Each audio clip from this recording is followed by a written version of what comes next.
Shane Parrish. Nice to meet you.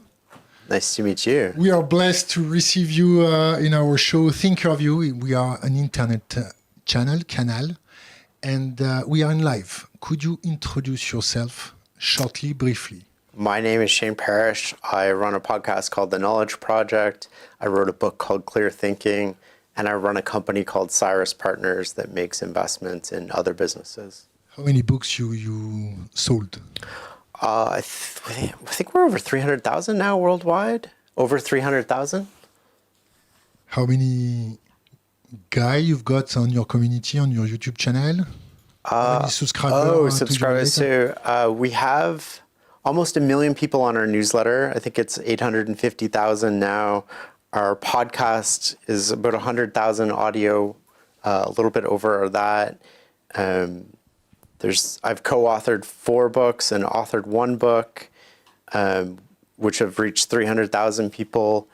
And then what's the other? The YouTube is about 400,000 people, 350,000 people. Before that, I worked for one of our 3-letter intelligence agencies in Canada. There is no 3-letter agency in Canada. There is. Which letter? There's only one 3-letter agency in Canada, so I'm not allowed to repeat the American one. Well, the American one. The American version of what I did is NSA. From inside or outside? Well, I worked at NSA for a little bit on sort of working with them, but I worked from the outside. Did you receive any training to endure this kind of interrogation, of questioning? Wouldn't you like to know? So what about the topic of your books? Which people you provide your advices?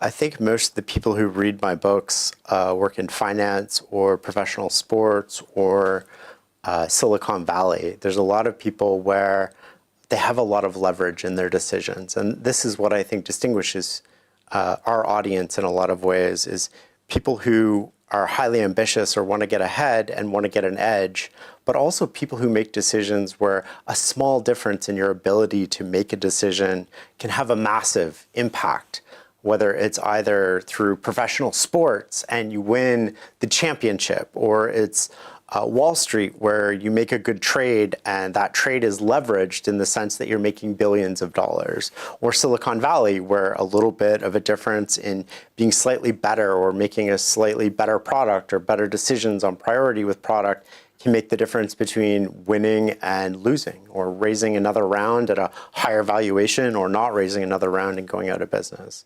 And I think we naturally attract that type of audience. We're not trying to typically take people from a level 10 and move them to a level 20. We're more trying to take people from level 85 and move them to like 86 or something. What kind of advices do you provide to them?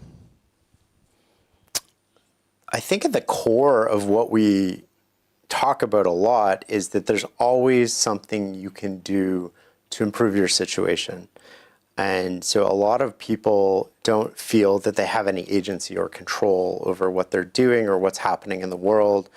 And they feel overwhelmed and they feel like there's nothing they can do about it. And these things range from small things to big things. And I think what I advocate, and I advocate to my children who are 14 and 15, is that there's always one action that you can take today that'll put you in a better place tomorrow, a better situation tomorrow. Yeah, but what is the goal for the Wall Street trader? It's just making billions?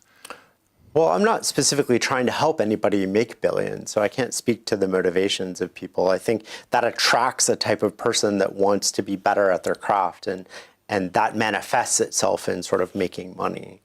I can't speak to their motivations internally about what they're thinking or feeling about the money. It's just the leverage of those decisions where they're making one decision, but the impact is spread over such a wide area. How much for that? It's, I don't know, $30 for the book. You can go buy it. Like it's available to anybody. Okay. So my question is, when you provide this kind of advices to maximize the performance or to maximize the goal, what is your ethic? What is my ethics? Ethics. Your ethics. If you provide a hammer, you can build a house, or you can Well, it's destroy a house? it's an interesting question, right? Is the person... Let me finish. Oh, sorry. Have you ever thought about providing razor blade to monkeys? No, I don't think about it that way. I think people are going to use any information in a way that they're predisposed to use it. I don't know if we're going to change human nature, and we're giving people better tools to make better decisions, but a lot of what we talk about applies all across the board. It talks about being a better partner to your partner at home. It talks about being a better parent to your kids at home. And it talks about less predicting the future and more positioning yourself for multiple possible futures. If you choose to read that book and just take certain parts away that add leverage to one area or one particular aspect, that's not for me to judge what you're doing with that information. That's up to you. But I hope that to find that information, you've come across a whole bunch of other stuff that has broadened your worldview and maybe helped you very slightly be a better partner or father. I'm a much better father because of this. Like I use concepts from the book with my kids. I'll give you one example if I can. So, have you ever made a therapy? I have been in therapy. How long? I did I've been in twice. I did marriage counseling before my marriage broke up, and then I did this intensive therapy last summer, where a therapist came to me and we spent 10 hours a day together for 5 days. Without or with drugs? No drugs. Yeah. Have you ever tried? No. Nothing? Well, I had a cigarette once when I was 13. The bad one. No, I haven't had anything illegal. No. So ever. Nice. So as a Canadian, the New York Times... Wait, does that make me boring to people listening to this? No, not at all. Okay. If I continue to speak, it means that you are very interesting for me. Okay. So if I stop speaking, I shut down the canal and the show, and we're going to take some beer. Okay. So if I continue to speak, it's okay. Okay. So don't disturb me. It's your former intelligence experience that you're trying to make on me. Yeah? It doesn't work. You're starting to like me, I think. Be careful. I don't like anyone. Question. The Wall Street Journal or the New York Times provide to you a nickname. What is it? It's the guru of the Wall Street? Yeah, the former Canadian spy who helps Wall Street think better. That would be the title, I believe, of a New York Times article by Landon Thomas, if I remember correctly. You receive like what? It pleased you? I received what? The nickname from them. From them, yes. Yeah. You The Gourou. Did it please you? Or No, it was actually, I didn't want the article published at all, and I tried to have them not publish it. So, and what was their reaction?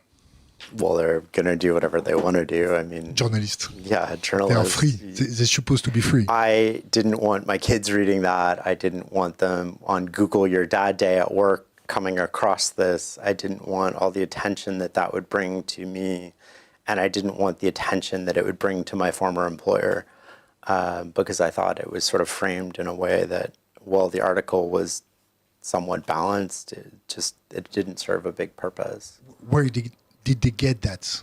They Well, dig on your past, they receive some information, some leaks. So my recollection is they had a lot of information on me, and Landon had done a lot of research and knew specific things about me and specific things that I had worked on that were classified. And he shared some of that with me, and I was not pleased about that being published, and I didn't think that there was a journalistic value to it, but I can't stop it. So, I mean, that is. And he said, why don't you come in for a conversation and we'll see where it goes. And so I ended up going in to New York to have a conversation with him, and he ended up writing, I think, what turned out to be a better article, even though I still did not want the article written.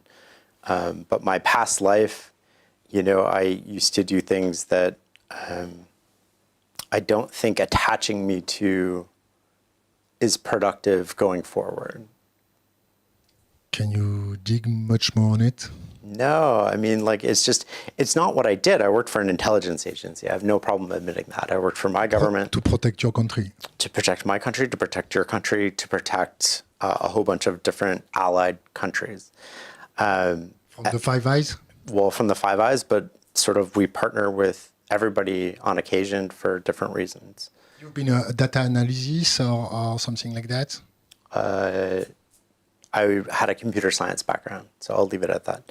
And I think that the details of what I was doing, the techniques about what I was doing are not relevant. What we do as a community is different. So maybe I'll relate this to Snowden, right? So let's think about Edward Snowden and his document release. It was my next question. Oh, okay, perfect. And maybe Chelsea Manning's too, in the same package. Okay, so you have these people who are revealing what your government is doing and how your government is doing that. And so I think my nuanced take on this is what your government is up to in a democracy should be known, and it shouldn't have surprised anybody about what was happening on their behalf.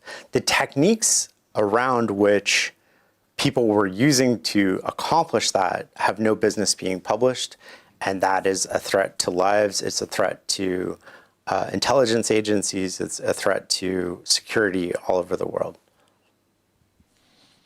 Chelsea? I mean, it's the same nuance, right? Like the document release put a lot of people in jeopardy. It cost a lot of money in tradecraft. To say that it didn't lose lives, I don't know the correct answer to that, but I would have a hard time believing that some sources were not. I'm going to provide the mic to one of my friends.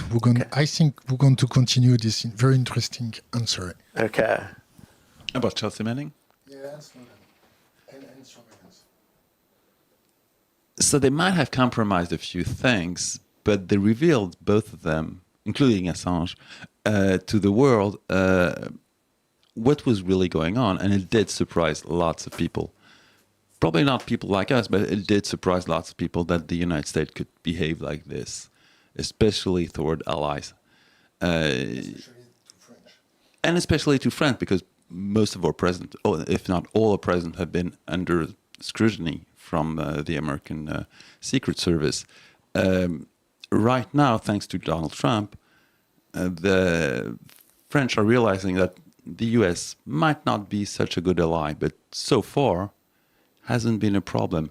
How can you explain this? Because we have the information we have for 12 years at least, if we count from Snowden. How did we become so naive or so stupid as French? Welcome, man. I don't think I have a good answer to that. I think... As an analyst, how do you analyze that? If you had to write a report to... Well, as a private citizen, not as an analyst, and in my current, I would think about it through different lenses. One of those lenses would be, I would expect that each country is out for themselves. And then I would expect them to form partnerships that are sort of loosely formed. And loosely formed partnerships sort of evolve almost like friendships in teenagers. You go through phases where you're best friends, you go through phases where you're fighting, you go through phases where you hope to get to a better place. And I think that you're sort of always keeping tabs on the other person, but not necessarily in a nefarious way, but always for the better interest of your country and your people.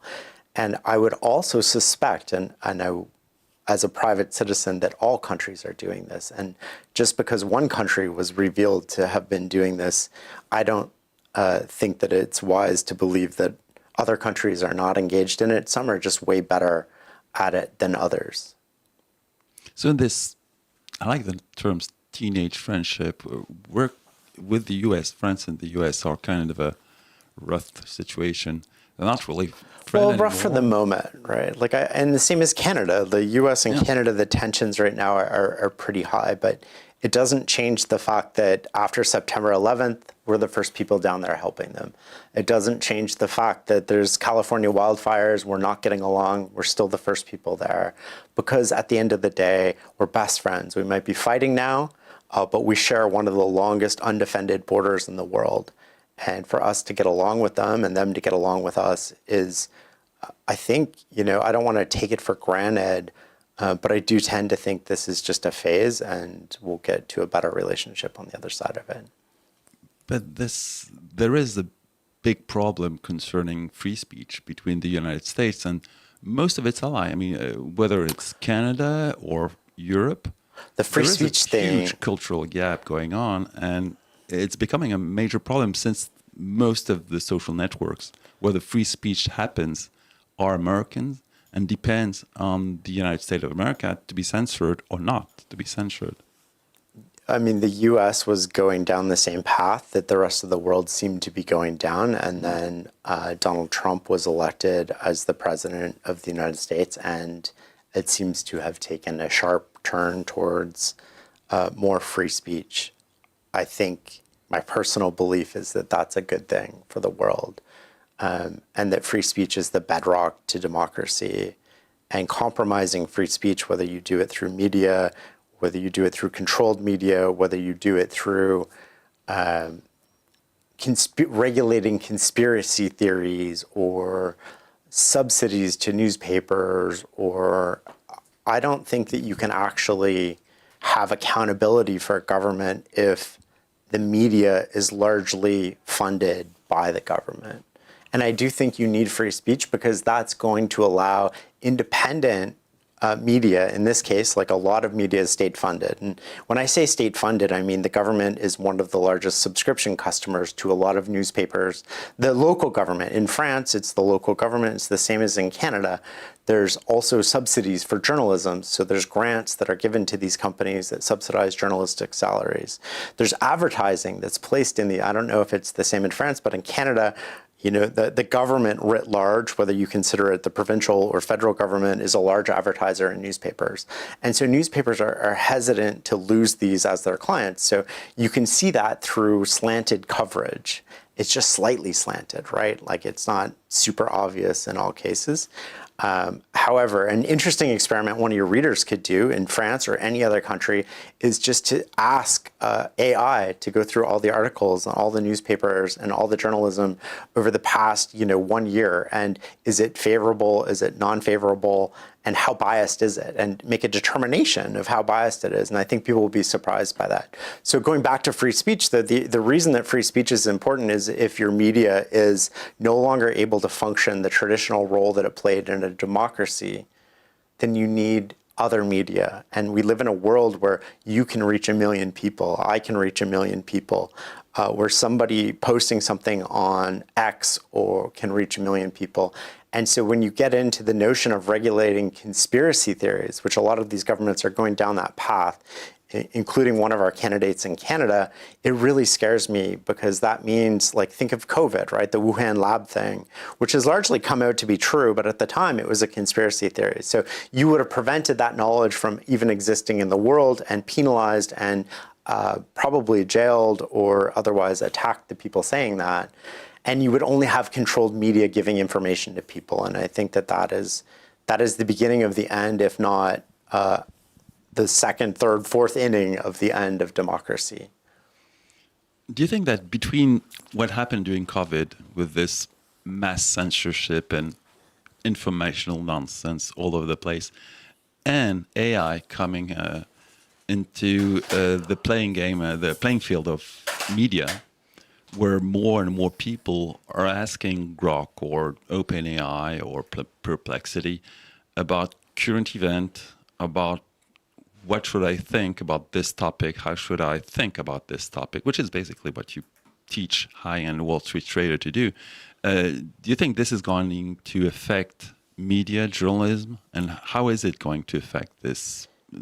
Well, let's think about this, right? So if we think out loud about this, I think most of the people getting their news from mainstream media are probably, at least in Canada, and I would imagine this generalizes around the world, they're 55 plus. So the people reading physical newspapers, getting from legacy sort of media are older. And those people, by and large, are going to become fewer and fewer as we go forward the next 20 years. And more people are going to be younger and more technology, sort of tech first for media, whether they get it on X or they get it from Grok or OpenAI. And so if you were to form a hypothesis around controlling what people see and biasing a population in favor of a political party or just suppressing, the way to do that would be to go after conspiracy theories, because the minute you get conspiracy theories, you can now go after AI. And you can go after what AI presents to people in that country. And the minute that you can do that, you've effectively moved from one traditional slanted, slightly, if you were to go to the extreme, it's controlled media, to another form of controlled media. And I think that one of the hopes that I have is that AI gets us out of that, and we can have free speech through AI. And that gives people better information, whether that information is nuanced and detailed for them and specifically tailored to them, or it's just a broad set of information that's available. And I think that that would be key to people. I'm going to speak in French, and my friend going to speak in English to translate to you, okay? So, you're going to be the translator, my friend.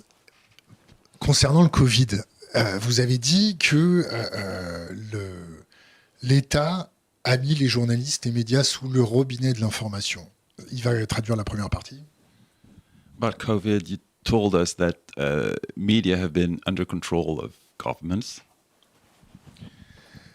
Mais est-ce que vous êtes mis dans la peau du gouvernement qui a vu un coronavirus probablement militarisé par les Chinois?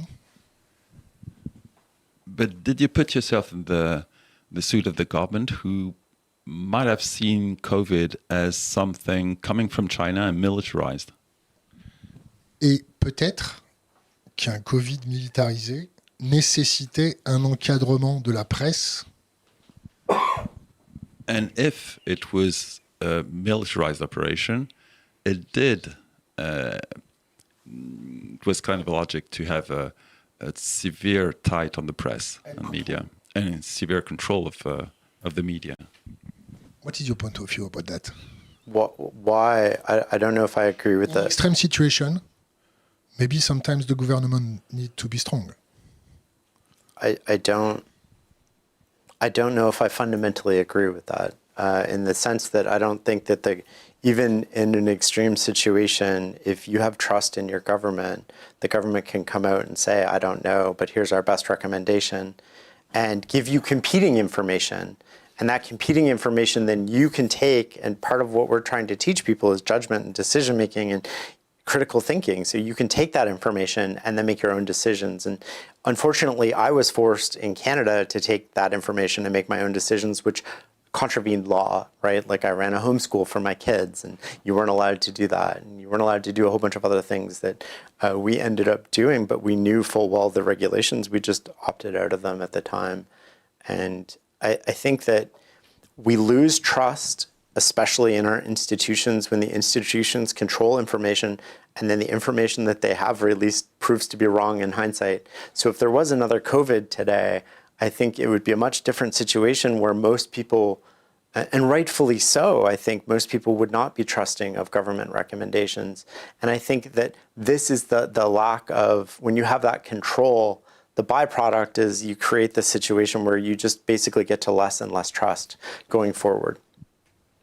So what kind of advices or what kind of technique that you can teach to government to avoid that? What kind of advices you can provide to them to improve trust between them and the population?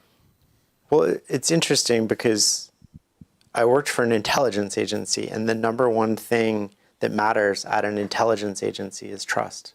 The public trusts you because they can't see what you're doing, and they often can't see how you're doing it. And nothing is more important than that trust. And if the lens through which government should look at things, at least one of the top 2 or 3 is this going to erode trust in citizens' view of the government? And that in the current context, in the current crisis, that might not have a huge impact. But on the next crisis, on the next event, it slowly erodes to the point where, like again, if we had another sort of COVID event today, I think the vast majority of people in general would be slightly more skeptical than they would have been before.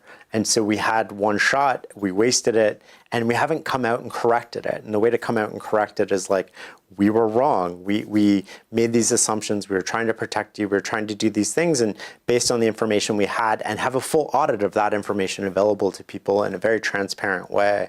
And if you can do that, then you can start to establish a baseline again where you can start to rebuild trust. But my friend has this concept of the trust battery where you sort of like, you start at 50%, or I think he starts at like 70, and you either go forward or backwards based on there. And I think we've just gone backwards too long. And one of the ways to get us to move forward is not only to allow free speech, but to have a government that talks to its people like we're adults instead of kids. So we're not telling us what to do as much as helping us understand the various nuances of the situation. Have you read Peter Thiel's article in the Financial Times named A Time for Trust and Reconciliation? No. He basically advocates for something that is quite WikiLeaks-like, which is release all the documents about big affairs, whether it's 9/11 or GFK, MLK, everything. And he states that if we release everything in a transparent way, we will rebuild trust and we will get rid of all this conspiracy theory nonsense. What do you think about that? Well, I think that the flaw of that argument is that you're trusting them to release everything. And how will you know if they have released everything?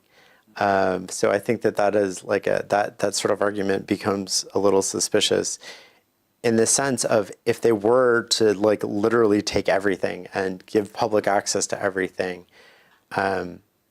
Again, going back to Snowden, I'm in favor of people knowing what their governments are doing in a democratic government that is elected by the citizens. The citizens have a right to know, generally speaking, what their government is doing on their behalf. I don't know if that translates I don't think it translates into specific techniques.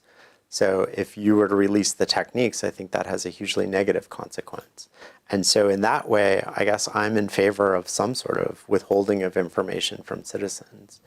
And I think we'd have complete chaos if we released everything all the time. Not only that, worldwide, it would be very destructive, especially when it comes to software vulnerabilities or something like that might affect a lot of systems. All the backdoors that the NSA provide everywhere. Well, they have there's this innate tension in any country that has sort of an intelligence agency that's designed to acquire information and at the same time protect information. And how do you balance this tension between we're supposed to acquire information for our citizens and our protection, and then at the same time defend other people who are actively trying to steal it and take that information.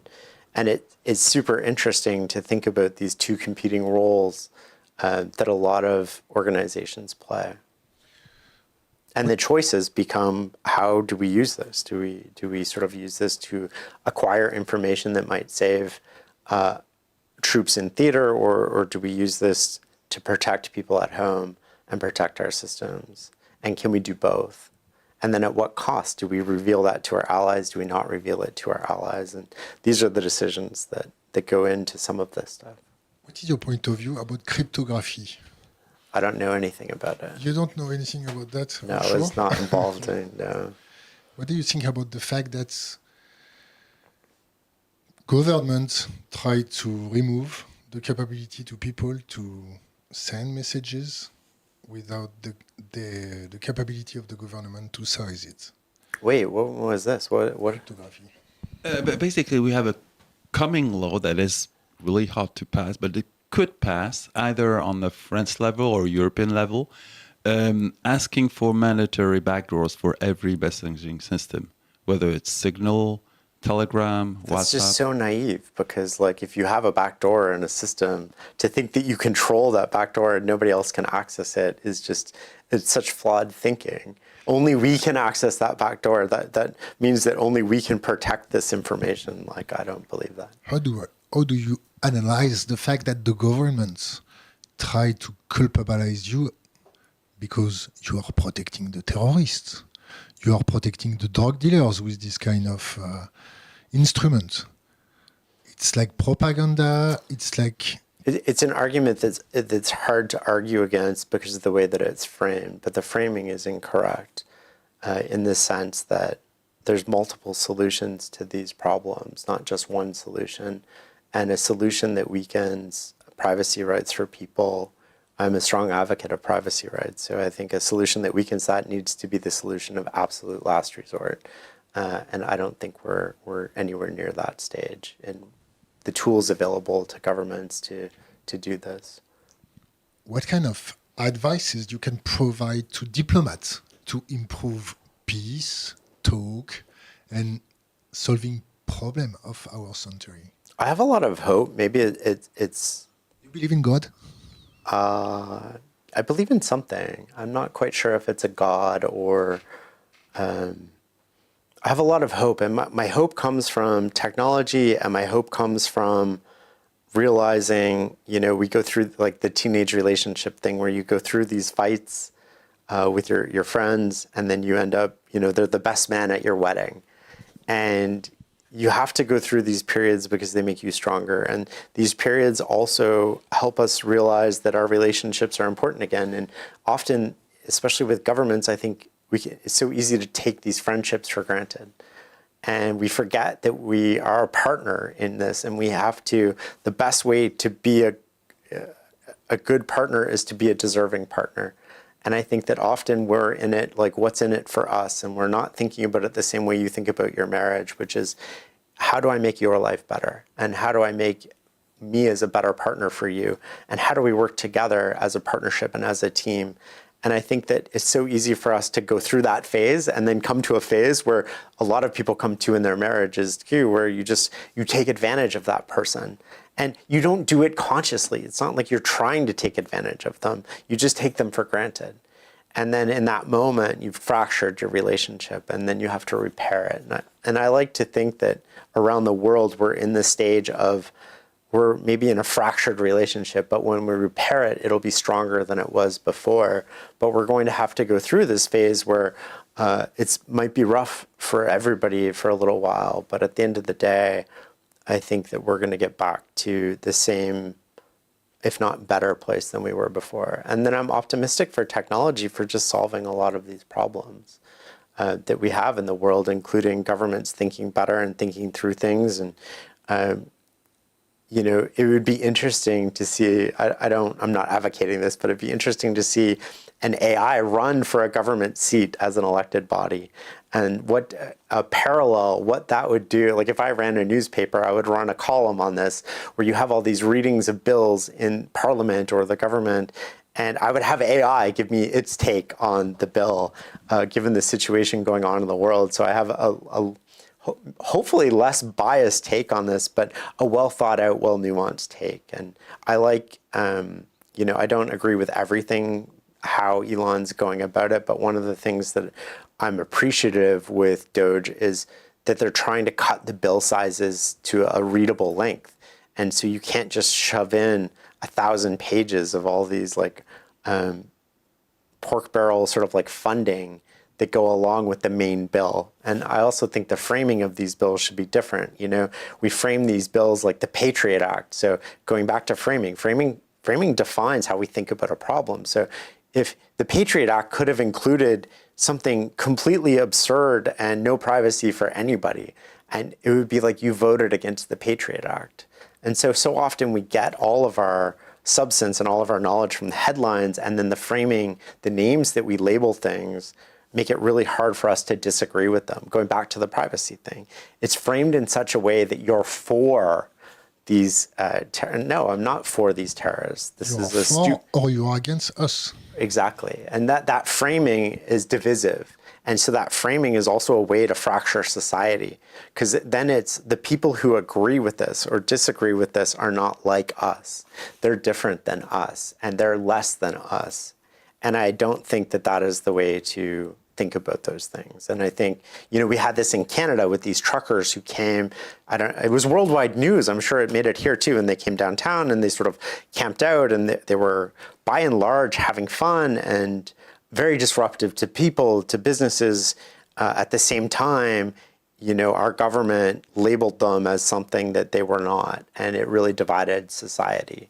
They used the emergency clause, and I think the Supreme Court, if I recall correctly, found that they were not within their right of using that. So government overreached on their powers, and I don't believe that there's been any consequences to that. this kind of stuff happened in most Western democracy these last 5 years. Are we drowning as democracies? I think we pushed too far to one side. And so democracies, in my understanding, have naturally worked oscillating slightly between slightly left and slightly right. And there's sort of like a medium that we sort of spend most of our time in, if that makes sense. And I think the last 15 years, maybe, we've really just started to go a lot more extreme left and extreme right. And both of those things have consequences.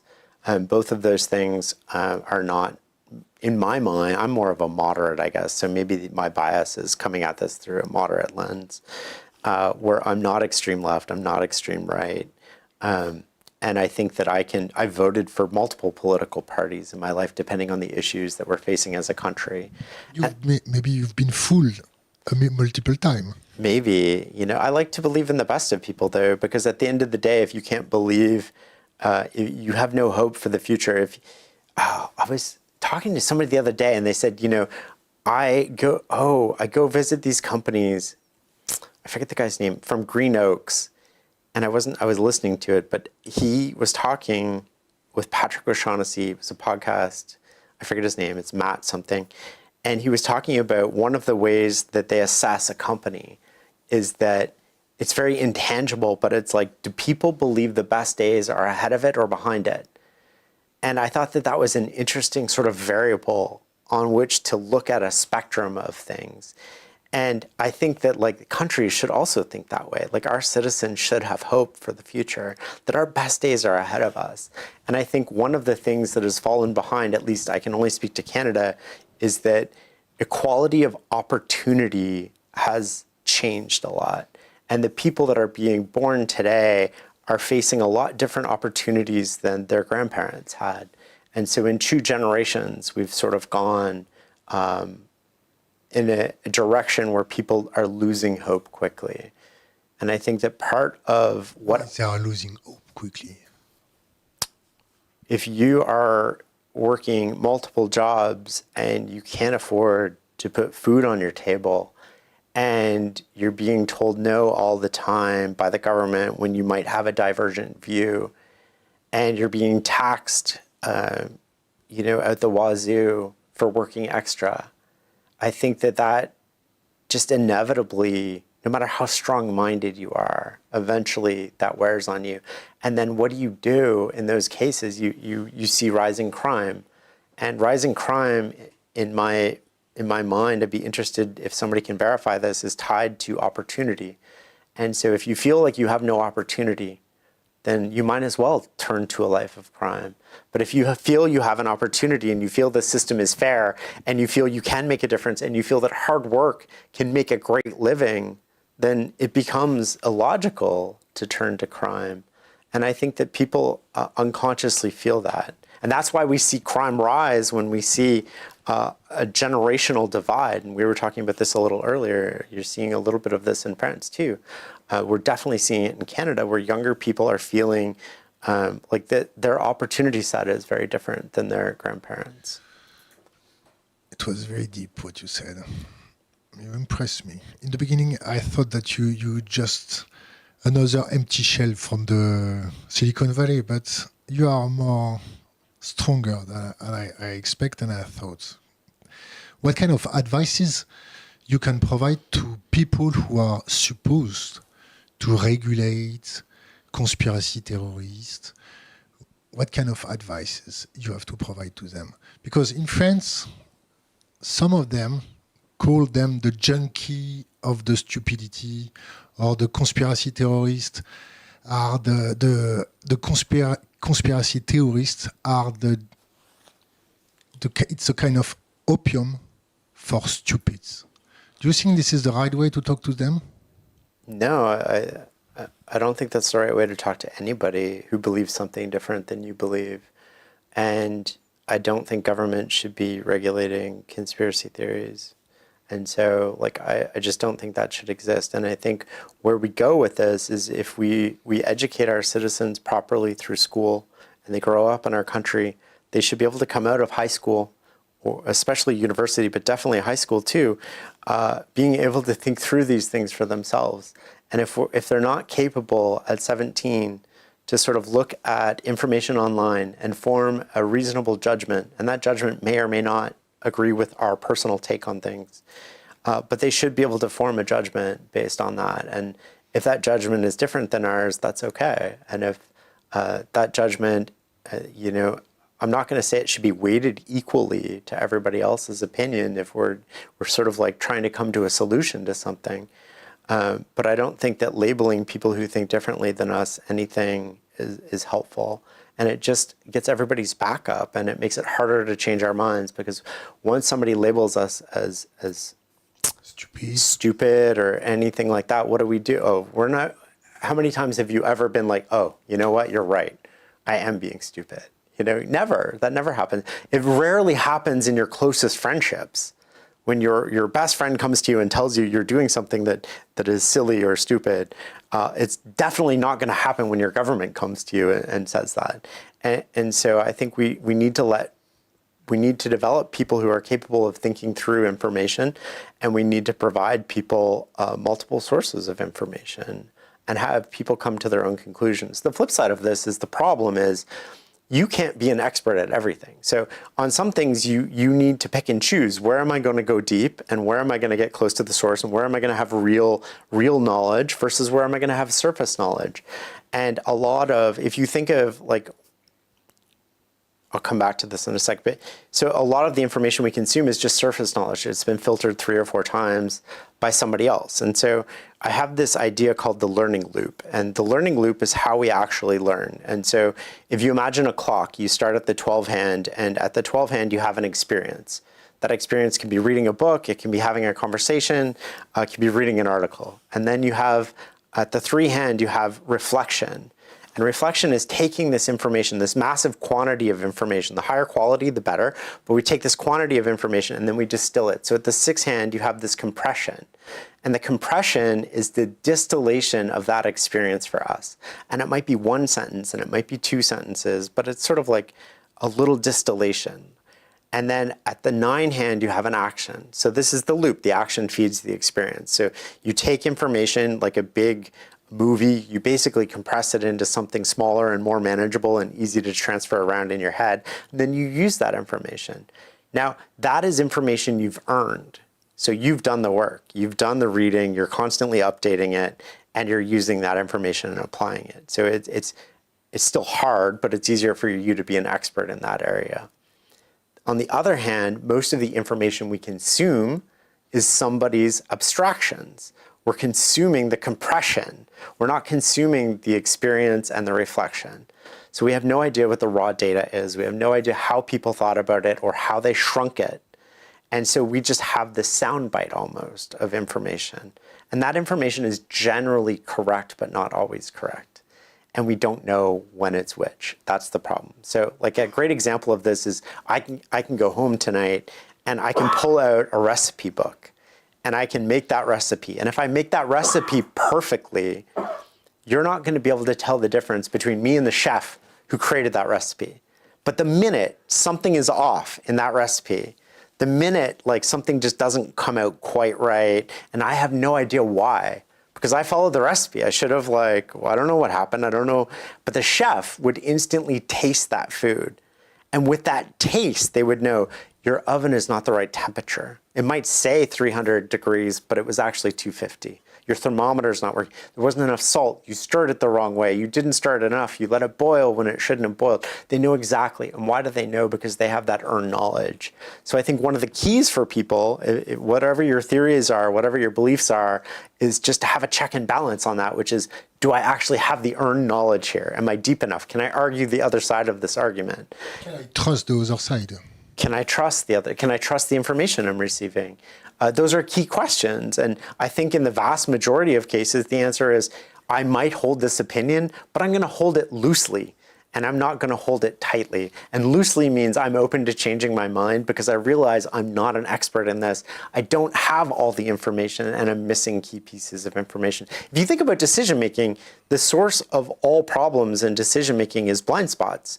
we don't see something. So if we're playing poker and sort of the five of us are sitting down at a poker table and I can see all of your hands, how many mistakes am I going to make? And the answer is I'm not going to make any. I'm going to play my hands perfectly. It doesn't mean I'm going to win, but it means I'm going to play my hand perfectly.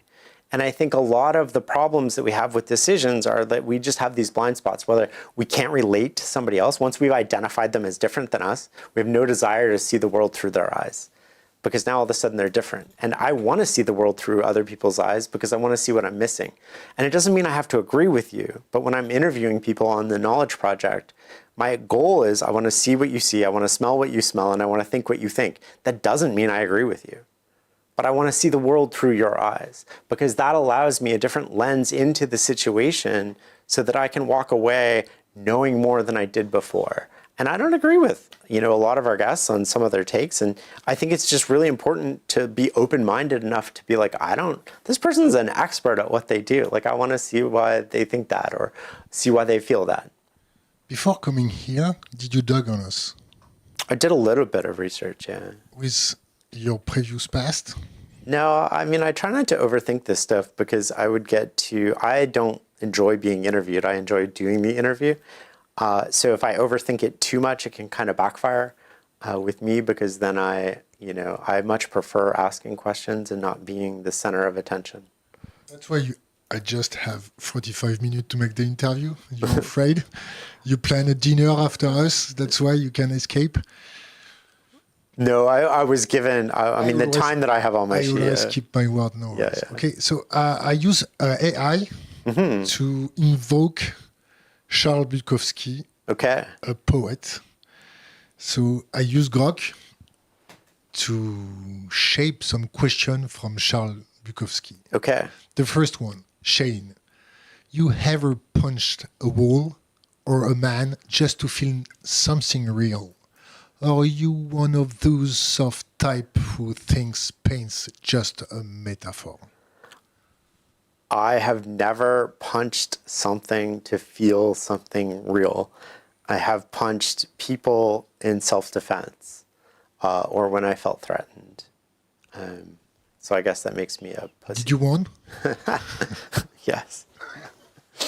You've got a huge ego or not? No. How did you polish your ego? Polished, sorry. You polished your ego with what? Experiences, pain, books? That's a good question. Pain mostly, failure constantly, trying new things and being in public doing it.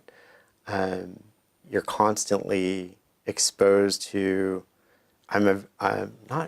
sensitive is the wrong word, but like I'm constantly exposed to feedback from people on what we're doing. And I think that just keeps me in check. And my mom also does a really good job of, when we reached, I think, 750,000 readers on our newsletter, I sent her an email and I was like, oh, this is cool. And she's like, that's not even the population of your city, right? Like it was just sort of her way of being a loving mother, but at the same time, keeping me small and my kids do a good job of that too. And it make you in pain that your mother tried to keep you small? No, I think the pain comes from, I was a misfit as a kid, a straight D student, and very few people believed in me or gave me a chance. And I think that puts a chip on people's shoulder that gives them a fire that either that fire can destroy them, or in my case, it can motivate you. But it also keeps you proving things, even though you've long proven yourself, if that makes sense. You don't actually internalize it. So it doesn't have an off switch. And that can be a bad thing. I still have 5 minutes. Yeah. But can I rope 10? I guess, yeah. But just keep it like quickly to... Okay. So the other question from the grave, what's the last lie you told to yourself to get through the nights and don't bullshit me with some fairy tales about hope? I'm going to repeat it. What's the last lie you told yourself to get through the nights and don't bullshit me with some fairy tales about hope.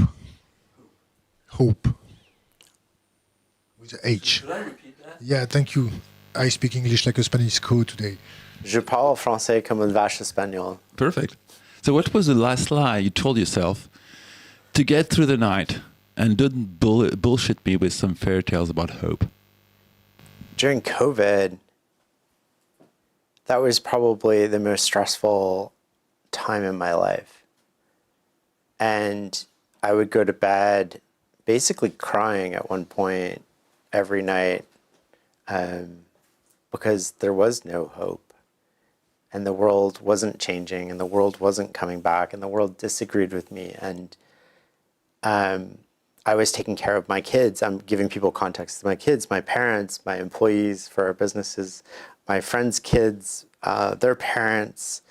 And I'm trying to put the weight of the world on my shoulders, and nobody's taking care of me, and I wasn't taking care of me.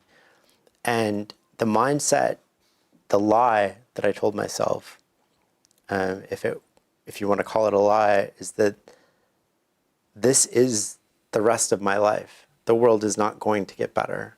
And that was the lie, because I knew, rationally speaking, the world was going to get better, and we were going to heal, and we were going to move on. But the lie helped me, because the lie made me realize that nothing is going to change, so I have to change in order to survive first and then thrive second in this environment without things changing. And it changed my actions and what I was doing. And so instead of waiting for somebody to take care of me, I started taking care of myself. I started going to the gym, I started running more, I cut out alcohol, I started going to bed at the same time, and I just started making sure that I was a priority for myself. And then that enabled me to sort of get through the darkest times of that. I was violating the law, like we had people showing up at the house, like it was just a disaster. Yeah. So still pulling Charles Bukowski out from his grave, what's uglier to you, the mirror at 6 a.m. or the blank page you've been laughing at for weeks? The mirror, I hate how I look. Straight answer. Yeah. If you could burn one thing, your past, your word, or this whole rotten world, what is it gonna be, and why are you hesitating? I'm not hesitating. I would burn the past. I mean, I definitely endeavor to keep my word at all times. So. Without past, you don't have future. Well, with any of those questions, like they're so easy to attack your answer, right? Like, yeah. So without a past, you don't learn from your mistakes. It's fair. It's fair. So we still have 3 minutes. Could you provide me again the name of your book? Clear Thinking. Okay. Could you advise 3 others or more, not from you? 3 other books? Yeah. I'm a big fan of Poor Charlie's Almanac, which is published by Stripe Press. I'm a huge fan of another book on sort of the Buffett Munger thing called Seeking Wisdom by Peter Bevlin. And I'm a big fan of Meditations by Marcus Aurelius, which is a book that I come back to at certain moments in my life. The first time I came across that book, I think I was 17 or 18. It didn't make any sense to me. And part of it still doesn't make sense to me today, but I relate a lot more to it. And trying to, here you have the most powerful man in the world, and you basically, at the time, could do anything, and there was no laws that really applied to him. And yet, he's very humble and very down to earth, and this is his private journal. And there's something about that I find not only intellectually attractive, but I just find reassuring about the fact that we can have leaders who are touching the population, that are connected to people, who are human and aren't just driven by power or ego or money, and that we can have a real person in these jobs that can make a difference for everybody and bring back sort of the best of what we can be. How do we unleash human potential? And how do we unleash society in a way that works for everybody? And I think those questions, I think we have to start asking them again. So the last question, who is not a question, is could you provide advice to to the young generation? One advice to the young generation?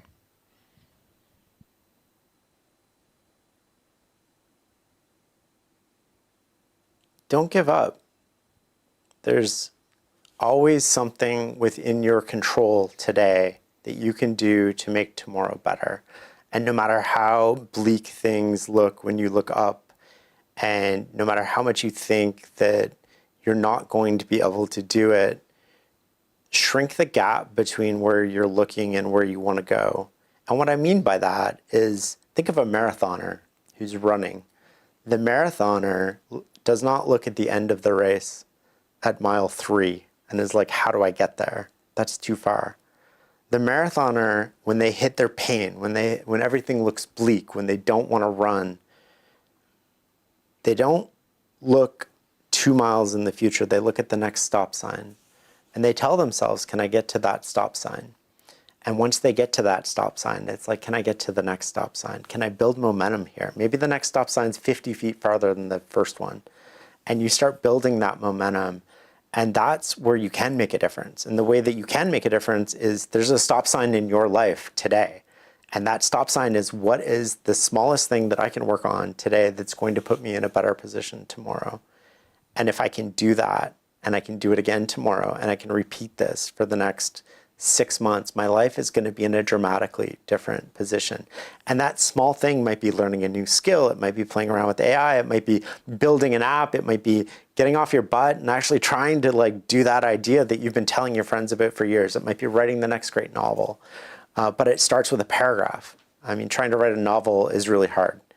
It starts with one sentence, and then a paragraph, and then a page, and then a chapter. And I think if you shrink the distance where you're looking, there's always something you can do right now to make things better tomorrow. Parrish, thank you. A pleasure.